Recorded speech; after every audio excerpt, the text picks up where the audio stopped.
Hey guys, good morning. It's April 22nd and I want to talk a little bit about bait and switch with you guys today.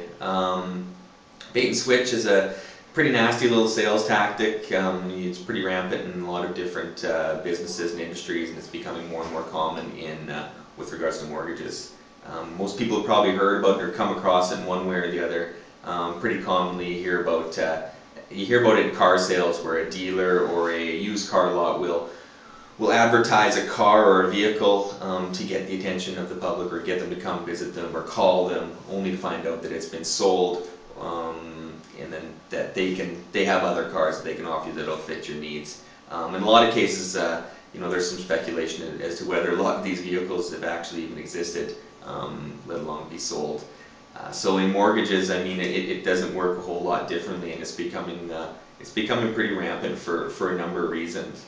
Number one, I would say, is that just a kind of a shift in the way consumers are shopping for mortgages. More and more you're seeing people are really becoming rate and price driven as a primary factor when they're looking for a mortgage, if not the only factor for some people.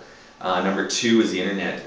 It's really most searches are starting one way or the other on the internet, and from a lending or a brokerage standpoint, it's really easy to reach a very large audience on the internet, to be able to offer these ultra low rates that you can see out there from time to time.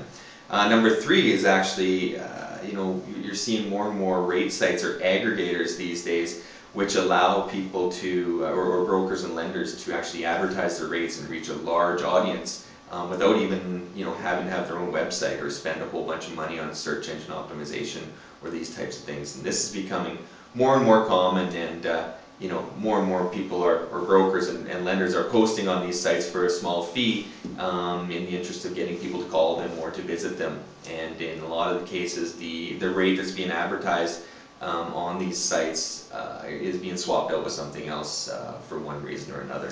One of the biggest examples of this, last year, Bank of Montreal made huge headlines when they were the first ones to offer 2.99% on a 5-year fixed, which was unheard of at the time, and was quite a bit lower than what most of the other lenders were offering.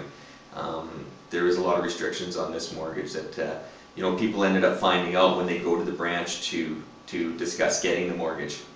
And what we found out afterwards was that over 75% of the people were actually leaving the branch or leaving the bank with a totally different product as a result of finding out what the actual product entailed. So I guess you could say in one way it was a big success for Bank of Montreal. They did a pretty good job grabbing market share, but I would question whether or not ethically it was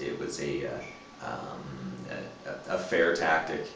It's not something that I would do in my business, but once again, it's becoming more and more rampant, and I just think it's something for you to be aware of out there. I think it's much more important to make sure that a borrower is dealing with someone that they know and that they trust, that's going to have their best interest at heart, and also provide them with a strategy and a plan for for meeting some of their financial goals and becoming mortgage free a little bit sooner.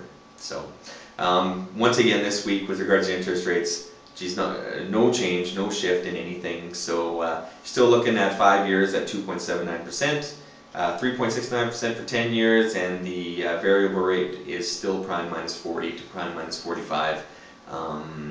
And if you want more details, please visit my website, and you'll see a more detailed list of my rates and what they entail. And by all means, please, if you have any questions, email me, give me a call. I'd be happy to address them, hopefully on a video for you guys one of these weeks. So I hope everyone has a great week, and I'll see you.